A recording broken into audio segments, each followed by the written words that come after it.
పల్నాడు జిల్లా police superintendent గారు అక్కడికి వచ్చి అక్కడ స్థానికంగా ఎవరెవరైతే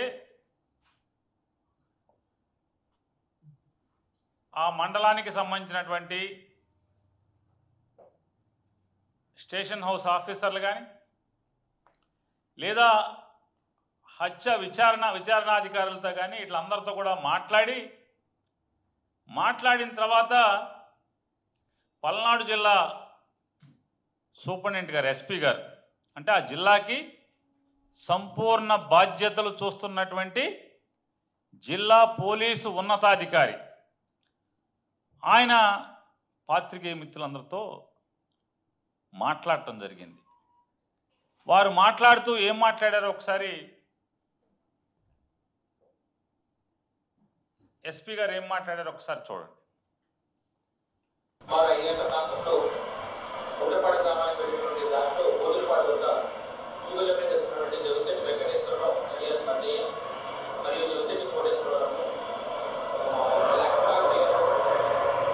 సౌండ్ పెంచండి.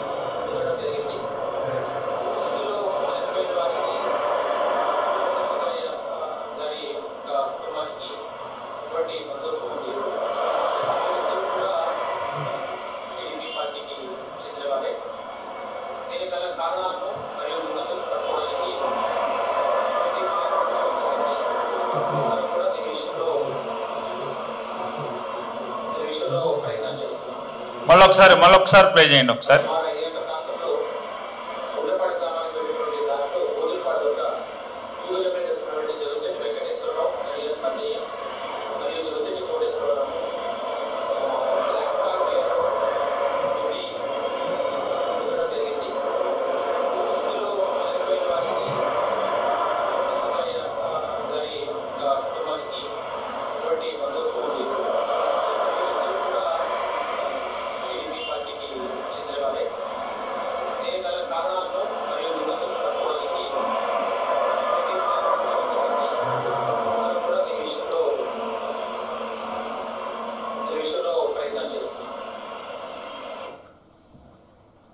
సాక్షాత్తు పల్నాడు జిల్లా ఉన్నతాధికారి ఇద్దరూ కూడా హత్య చేసిన వారు, హత్యకు గురి కాబడిన వారు ఇద్దరూ కూడా తెలుగుదేశం పార్టీకి సంబంధించినటువంటి వారే. దీనిలో ముద్దాయిల్ని అరెస్ట్ చేయడానికి మేము శరవేగంగా ప్రయత్నం చేస్తున్నాం అని చెప్పి ఆయన మాట్లాడారు జిల్లా ఎస్పీ గారు. అంటే అక్కడ ఎవరైతే హత్య జరిగిన చోట ఉన్నటువంటి అందరూ ఉండుంటారు, పోలీసులు ఉండుంటారు అంతా కదా. మాట్లాడి జిల్లా ఎస్పీ గారు మాట్లాడినటువంటి మాటలు అయితే అది సుమారు 5ంటికి జరిగిందని చెప్పారు. అంటే ఆయన 6ంటికో 6:30కో అది చెప్పుంటాడు.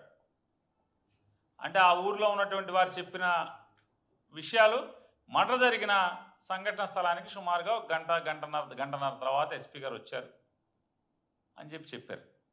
అక్కడున్న పాత్రికేయ మిత్రులు మాతో మేము విచారిస్తే చెప్పింది ఏంటంటే ఆ పాత్రికేయ మిత్రులు చెప్పిన దాన్ని బట్టి ఎస్పీ గారు వచ్చి రాగానే సంఘటన చూశారు.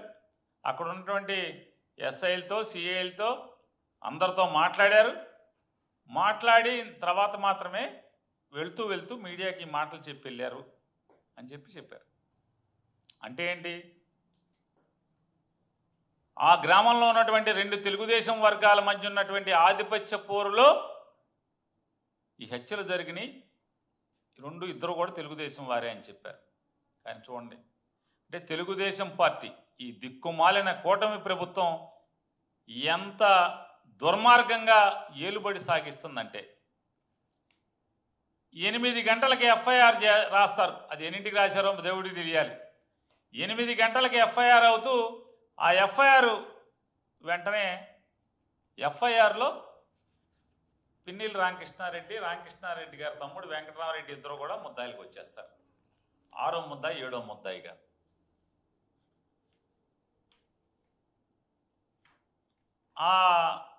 ఎవరైతే ఈ ఎఫ్ఐఆర్ ఇచ్చాడో అంటే పోలీసులకి ముందస్తు సమాచారం ఇచ్చాడో ఆ ఇచ్చినటువంటి ఆంజనేయులు గారు, ఆంజనేయులు ఆయన ఇచ్చాడు. ఆయన స్టేట్మెంట్లో చెప్తాడు, యాజ్ ఈజ్ ఎఫ్ఐఆర్లో ఉన్న నేను చదువుతున్నా. నా కొడకల్లారా, వచ్చేది మా వైఎస్ఆర్సీపీ ప్రభుత్వమే, మిమ్మల్ని బతకనేమో. మాకు ఎక్స్ఎమ్మెల్యే పిన్నెల్లి రామకృష్ణారెడ్డి మరియు పిన్నెల్లి వెంకటరామరెడ్డి అనువార్లు చెబితేనే మేము ఈ మటలు చేస్తున్నాం. మాకు ఏదైనా ఆపద వస్తే వాళ్ళు చూసుకుంటారు అని బెదిరించి, అంటే జీబుల్లోంచి కత్తులు తీశారంట. కత్తులు తీసి చచ్చిపోయిన వాళ్ళిద్దరు పక్కన ఉన్నతో కత్తులు చూపించి ఇది చెప్పారంట. ఏమని? రాబోయేది మా వైఎస్ఆర్ కాంగ్రెస్ పార్టీ ప్రభుత్వమే 4 సంవత్సరాల తర్వాత. వీళ్ళేమో తెలుగుదేశం వాళ్ళు, చంపేసిన వాళ్ళందరూ తెలుగుదేశం వాళ్ళు, బెమ్మారెడ్డితో తిరుగుతారు రోజు. చూడండి ఎంత పచ్చి దగ, ఎంత పచ్చి దుర్మార్గం.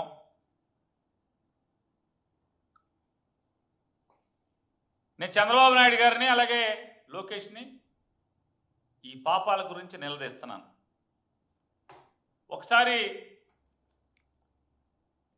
ఎవరైతే ఈ హత్యకి ప్రధాన నిందితుడిగా ఉన్నాడని చెప్తున్నారో తోట వెంకటరామయ్య, ప్రభుత్వం రాగానే, అంటే అసలు ఈ తోట వెంకటరామయ్య కానీ లేదా ముద్దాయిగా చెప్తున్నటువంటి జేవిసెట్ సీను ఇంకోళ్ళు 5 కారులోంచి దిగారని చెప్పి దీంట్లో రాశారు.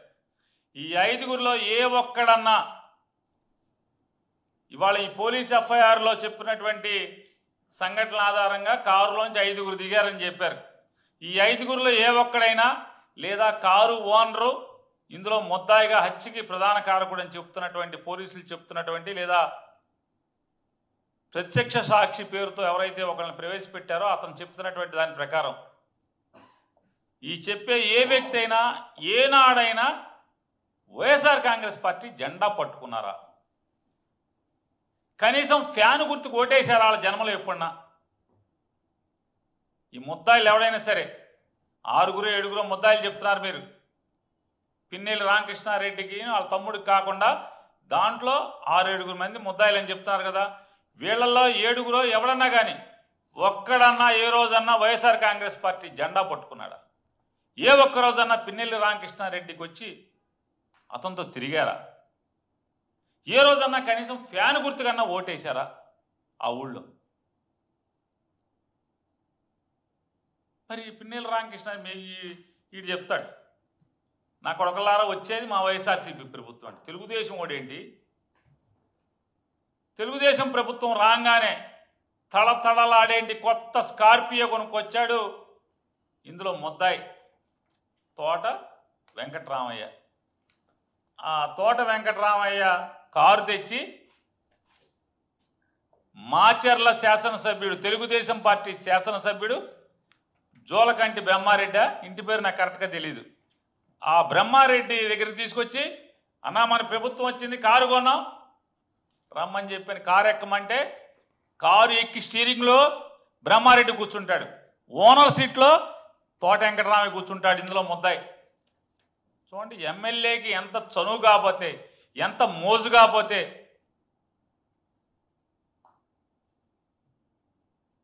ఎమ్మెల్యే స్టీరింగ్లో కూర్చుని ఓనర్ సీట్లో తోట వెంకటరామయ్య కూర్చున్నాడు. ఎవడా? ఏ పార్టీ వాడు చెప్పండి? వైఎస్ఆర్ కాంగ్రెస్ పార్టీ కూడా.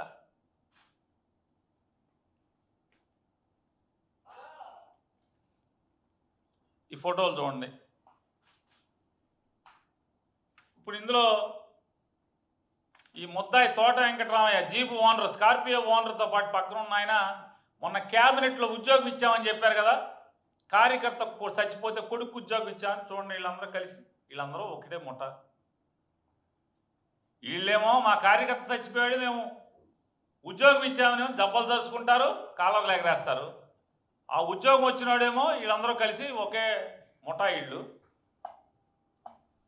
వీళ్ళు వైసీపీ అంటున్నారు. వీళ్ళు ఇదెక్కడ పచ్చి పాపం? అంటే కేసులు కడతా కూడా కనీసం ఇంగిత జ్ఞానం లేకుండా, అరే నవ్వుతారే, నోటితో కాదే ఇంక దేంతోనో నవ్వుతారే అనేటువంటి సిగ్గు కూడా లేకుండా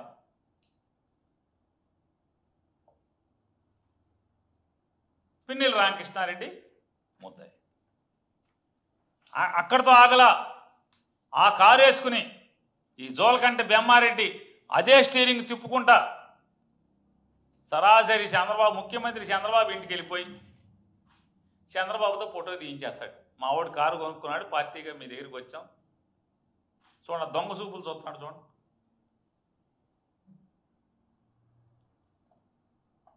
వీళ్ళు తెలుగుదేశం కాదు వైసీపీ అంట. వీళ్ళు చెప్పారంటే వీళ్ళు, రే మా వచ్చేది మా 4 ఏళ్ల తర్వాత వచ్చేది మా ప్రభుత్వమేరా, నరికేస్తున్నావా, నరికేయమన్నాడు, నరికేసామని.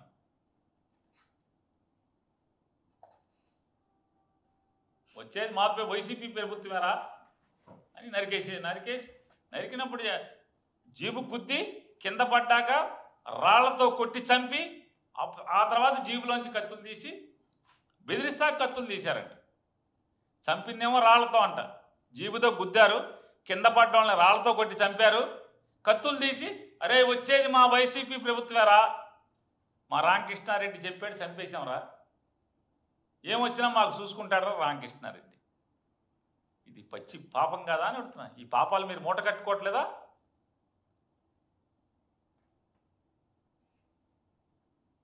ఈ పాపాలు మూట కట్టుకోవట్లేదా అంటున్నా. ఇవాళ నేను మళ్ళీ ఒకసారి ఛాలెంజ్ చేస్తున్నా, ఈ ముద్దాయిల్లో ఎవడైనా ఎప్పుడన్నా వైఎస్ఆర్ కాంగ్రెస్ పార్టీ జెండా పట్టాడా? ఎప్పుడన్నా? 2012లో పార్టీ పెట్టిన దగ్గర నుంచి ఇవాళ దాకా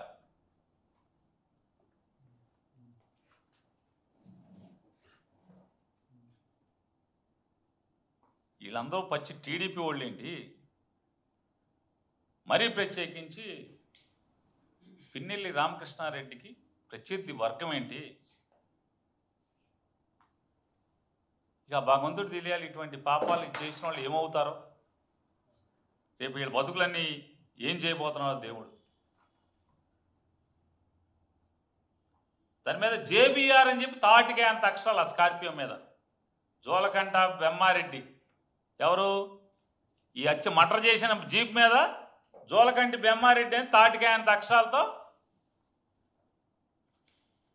రాసుకుంటారు. రాసుకుని ముఖ్యమంత్రి గారి దగ్గరికి తీసుకెళ్తాడు, తోలుకుంటా ఎమ్మెల్యేనే తీసుకెళ్ళి ముఖ్యమంత్రితో ఫోటో తీస్తాడు.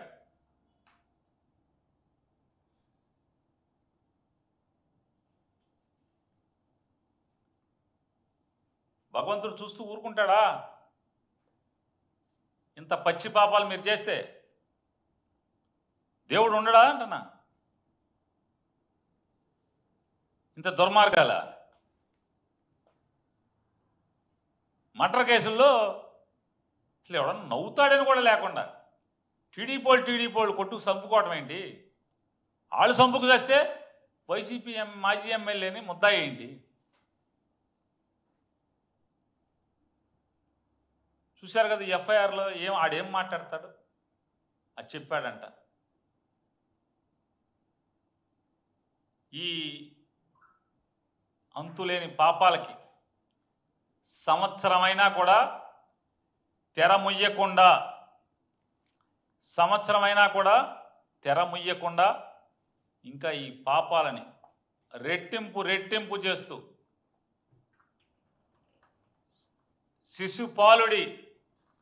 శిశుపాలుడి పాపాలు చేసినట్టుగా లెక్కకు మిక్కిలిగా మీరు రెట్టింపు చేసుకుంటూ పోతున్నారు.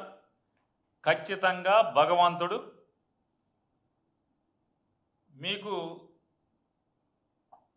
వడ్డీతో కాదు చక్రవడ్డీతో సహా ఈ పాపాలకి ఖచ్చితమైన ప్రాయశ్చిత్తం మాత్రం మీరు పొందబోతారని కూడా మీరు తప్పుడు పాఠాలు నేర్పుతున్నారు. ఇవాళ చెడు పాఠాలు నేర్పుతున్నారు వ్యవస్థకి. మీరు నేర్పేటువంటి ఈ తప్పుడు పాఠాలకి, మీరు నేర్పుతున్నటువంటి ఈ తప్పుడు పనులకి పర్యవసానం దారుణాతిదారంగా మీరు అనుభవించబోతారనేది కూడా మీకు హెచ్చరికతో తెలియజేస్తున్నాను.